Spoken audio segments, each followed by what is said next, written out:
Kamusta na mga ka-knockout? Ang pag-uusapan natin ngayon ay ang isa sa mga sikat na anime, boxing, na kilala natin dito sa Pilipinas, ang Hajime no Ippo o Knockout. Habang wala pa po ang bagong season, hayaan nyo muna ako ang magkwento sa inyo galing sa manga. Tara, simulan na natin ang kwento.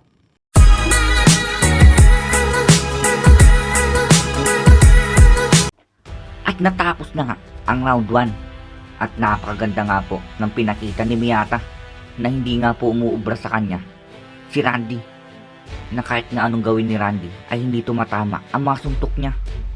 Na ito na nga po si Randy, pabalik na nga sa corner habang tuwang-tuwa nga dito ang makasama ni Miyata habang papunta na nga rin po siya sa kanilang corner, na sinisigaw nga dito ng announcer na napakabilis nga daw po ng mga suntok ni Miyata, na tamang-tama nga daw po ang binigay sa kanyang pangalan na The God of Lightning. Sigaw nga po dito ng announcer, at lumilingon nga dito si Randy Boy Jr. habang pabalik nga po si Miyata sa kanyang corner, at sabay tumalikod na nga rin ito at pabalik na at papunta na sa corner niya, at sumigaw na nga dito si Mr. Sakaguchi, hindi ba binalaan na kita? Hindi ba binalaan na kita na mag-ingat ka kay Miyata sa corner? Sigaw nga po dito ni Mr. Sakaguchi, at sabay hinawi nga siya dito ni Randy Boy Jr. Uminaon ka lang, isang round pa lang ang nakalipas, sabi nga dito ni Randy. At sabay upo nga po dito ni Randy. Hoy, sabi nga po niya dito, at nagtaka nga dito ang kasama niya, pwede mo ba akong ikuha ng tubig? At sabay ito na nga po yung tubig. Pasensya na, sabi nga dito ng kasama niya, at umiinom na nga dito si Randy habang naiinis nga dito. At sabi nga niya na hindi na nga daw po nakakasurpresa na maging ganito nga daw po ang reaksyon ng mga kasama niya, dahil nga daw po nakita nila kung gaano kabilis at katalim ngayong gabi si Miyata. Pagkadura nga dito ni Randy, at galit na galit pa rin dito si Mr. Sakaguchi. Tirahin mo ang katawan ni Miyata. Mahina ang katawan niya ngayon dahil sa weight control. Atakihin mo lang ang katawan niya ngayon at mamaya lang ay mauubusan na siya, sabi nga po dito ni Mr. Sakaguchi. Gusto mong ligtas lang ako makipaglaban, sabi nga dito ni Randy. Hayaan mo lang na mapunta sa kanya ang lahat ng mga puntos hanggat sa gusto niya sa first half, pero ang kapalit nun ay ang katawan niya.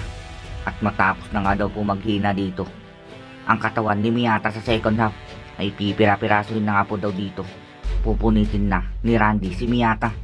Kung gusto mo makapunta sa world stage, kung ganun, makinig ka sa sinasabi ko sa'yo ngayon at dalhin mo sa akin ang ulo ni Miyata, sabi nga po dito ni Mr. Sakaguchi. Ang baho ng hininga mo, umatras ka nga, sabi nga po dito ni Randy Boy Jr. At bigla nga tinakpan dito ni Mr. Sakaguchi yung bibig niya. Magpatuloy sa world class, nasabi nga dito sa isip ni Randy na mayroon nga daw pong isang boksingero na pang world class na. Ang bilis niya ngayon na hindi nga daw po pwede na hintayin lang dito ni Randy na bumagal si Miyata, kung hindi nga daw po niya mapapatunayan na matatalo niya ang world class na ito, na kung papaano pa daw niya mapapatunayan ang sarili niya sa susunod na laban sa mas mataas pa nga daw po, sabi nga dito ni Randy. At ito nga po sila Miyata, tuwang-tuwa nga dito ang mga kasama niya. Magaling Miyata, ni hindi siya makatama sa'yo, sigaw nga po nila dito. Nakita nyo ba kung gaano na sorpresa si Randy? Ang kailangan mo lang gawin ay ipagpatuloy itong pace mo, sabi nga po dito ng isang ngiting-ngiti nga siya. At sabi nga agad dito ng tatay niya, hindi ka maaaring sumuko sa lalaking yan. Hindi ka panipaniwala ang pagbuhos niya sa bawat pagsuntok niya, na sobra nga daw po dito ang lakas na binibigay niya, sabi nga dito ng tatay niya. Tama nga yun, hindi ko inakala na makukorner niya ako ng ganon kabilis sa unang round pa lang ng laban, sabi nga dito ni Miyata. At sagot naman dito ng tatay niya, matapos nga daw po niyang masaksihan ang bilis ngayon ni Miyata, na susubukan na nga daw po niyang baguhin ang kanyang strategy. Huwag mong hayaan na mawala ang guard mo. Ipagpatuloy mo lang ang mabilis mong paggalaw, at tandaanan mo na mag-focus ka lang lagi Turo nga dito ng tatay niya.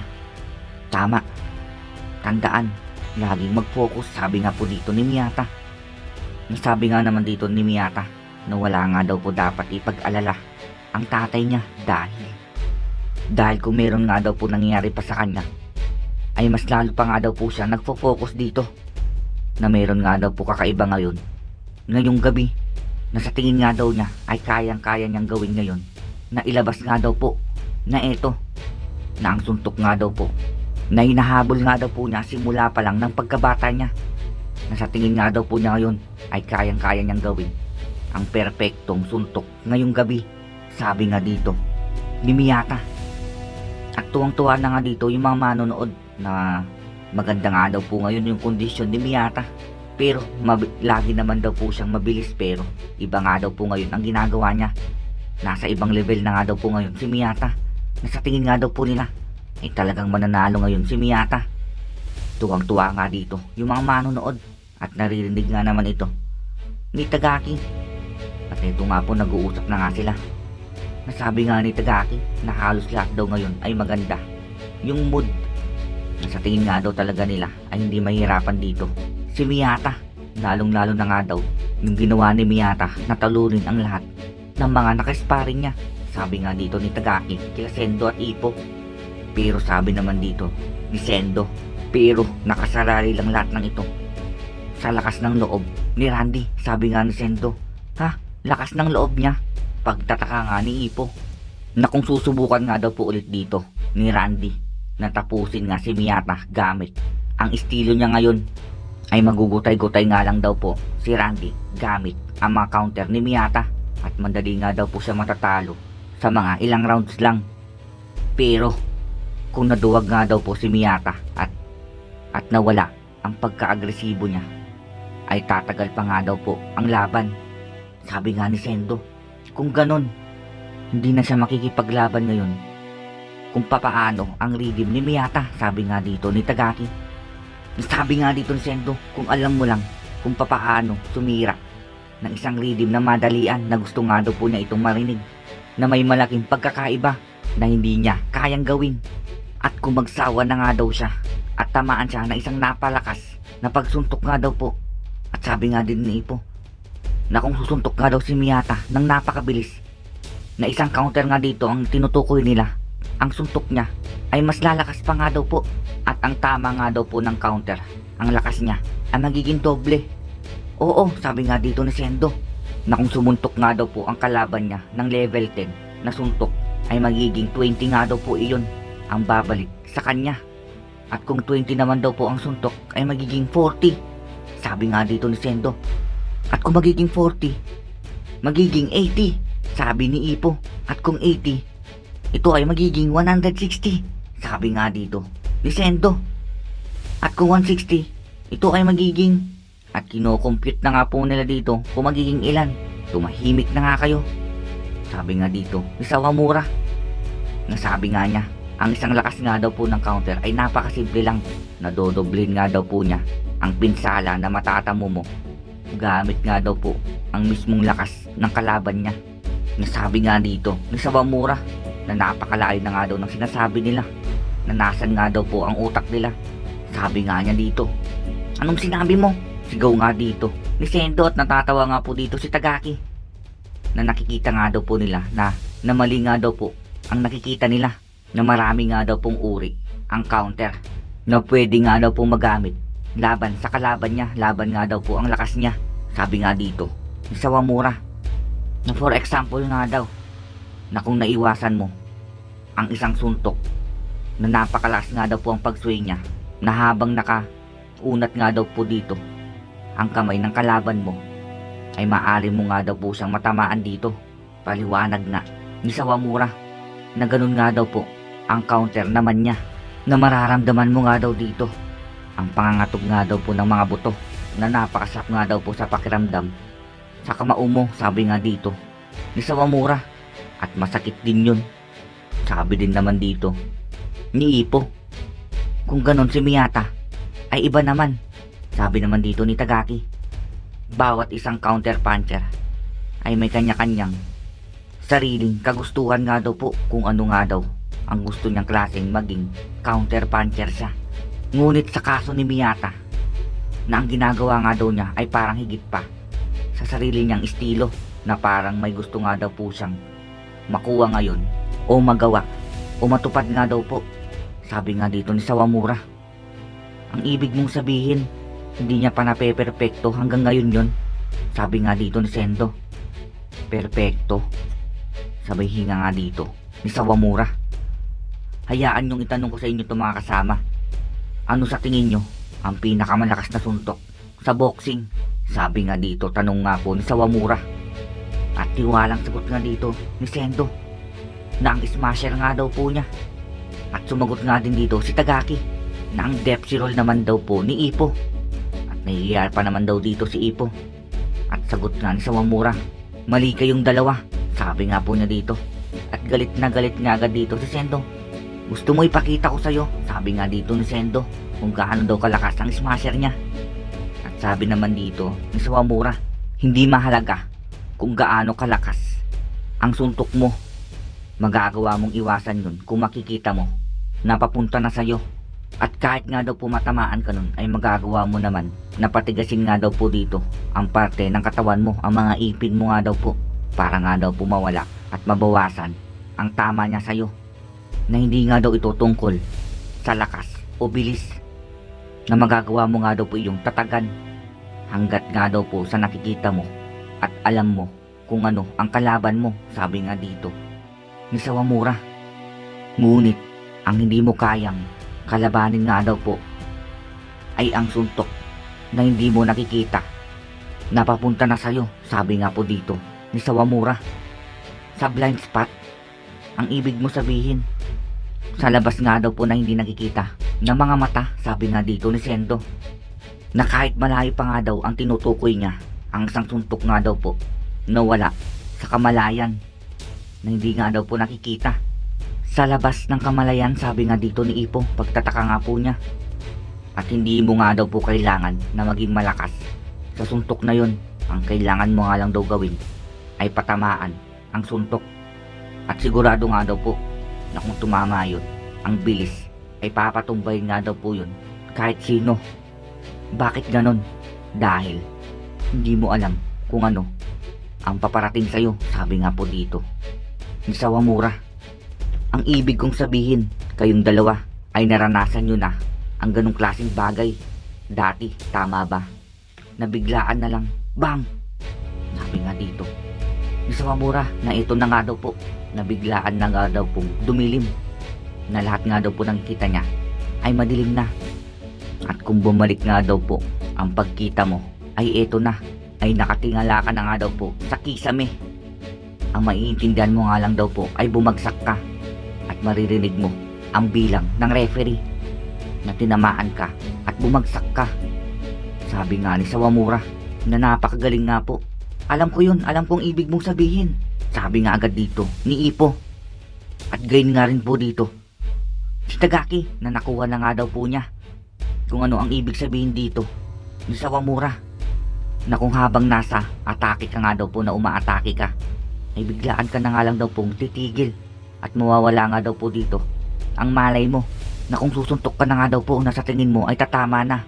At tungkol naman daw po dun sa depensa mo, ay open na open ka nga daw po dahil alam mo natatama na ang suntok mo, na dahil nga daw po dun na hindi mo inaasahan na ikaw pala ang tatamaan.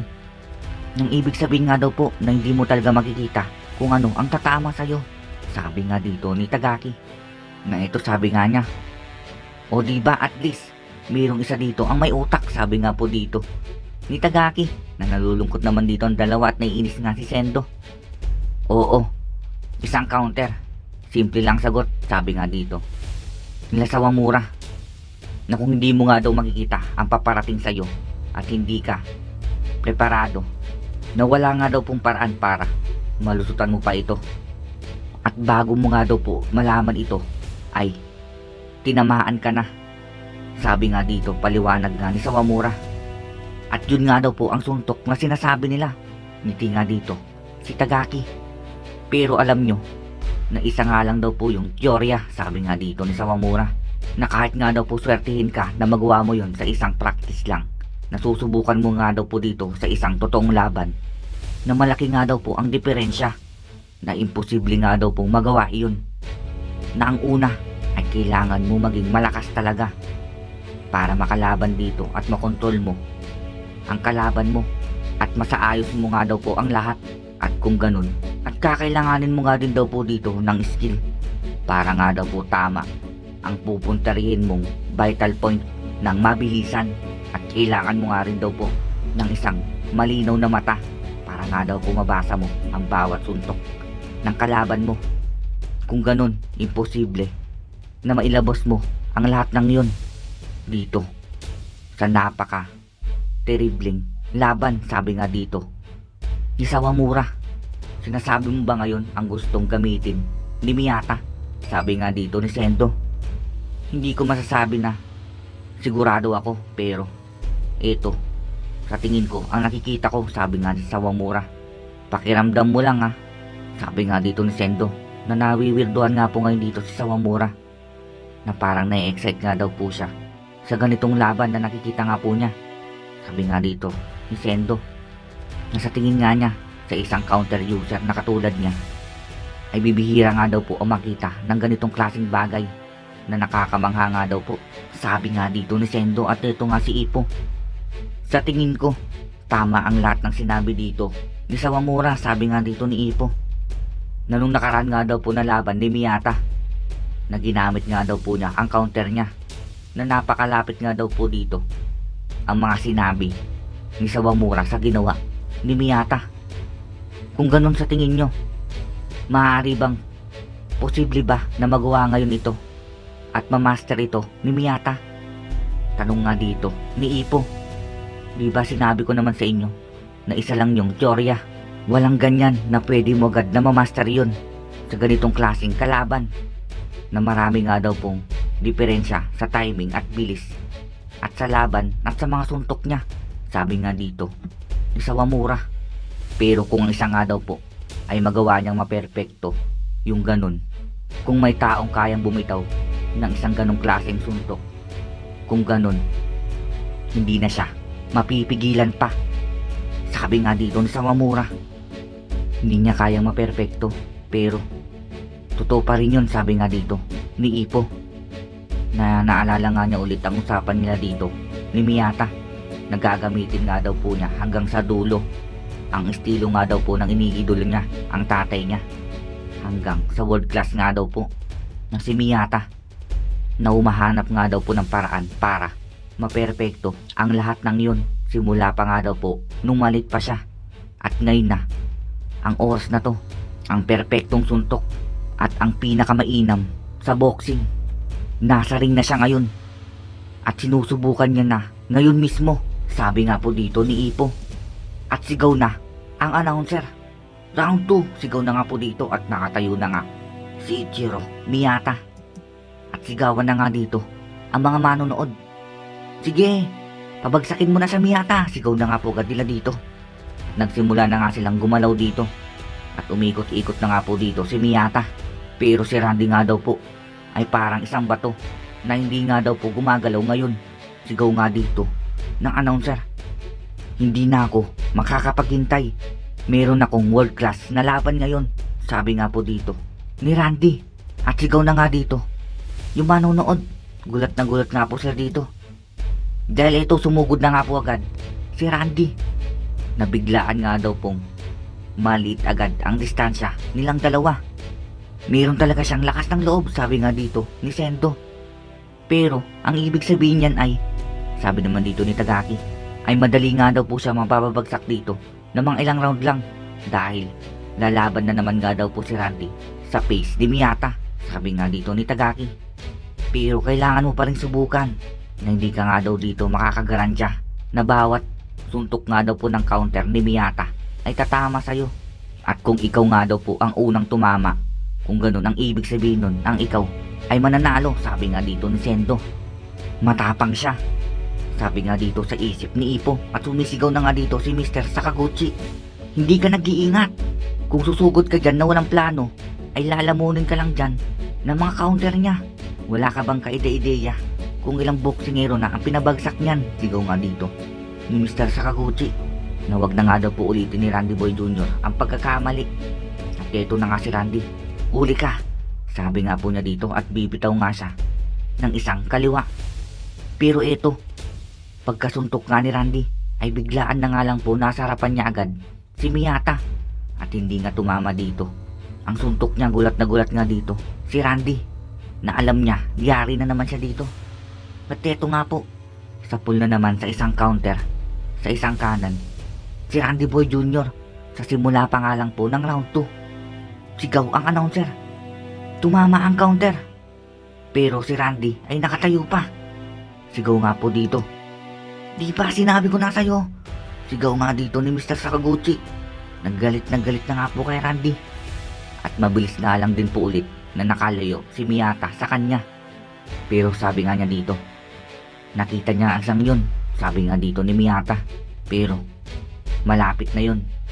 Na kailangan nga daw po munang may saayos dito ni Miyata para nga daw po magawa niya at mawala ang malay dito ni Randy. Gamit nga daw po ang suntok niya. Kailangan kong bumitaw ng isang suntok na hindi niya makikita. Sabi nga dito ni Miyata. At tama nga po si Sawamura. At nainis nga dito si Sawamura. Isa lang yung tsorya. Nakakainis na para ka nga daw pong naghahabol sa isang multo. Kung sa tingin mo ay magagawa mo yun, sabi nga dito si Sawamura. At si Ippo, malapit ka na. Alam ko, magagawa mo ito, Miyata. Sabi nga po niya sa sarili niya. Kaunti na lang. Sigaw nga po dito sa isip ni Miyata. Nabalak nga po talaga niyang bumitaw ng isang suntok na hindi makikita ni Randy. Na tama nga po dito sa tsorya niya, si Sawamura. At dito po nagtatapos ang ating chapter 824. Maraming salamat po mga kanakaw.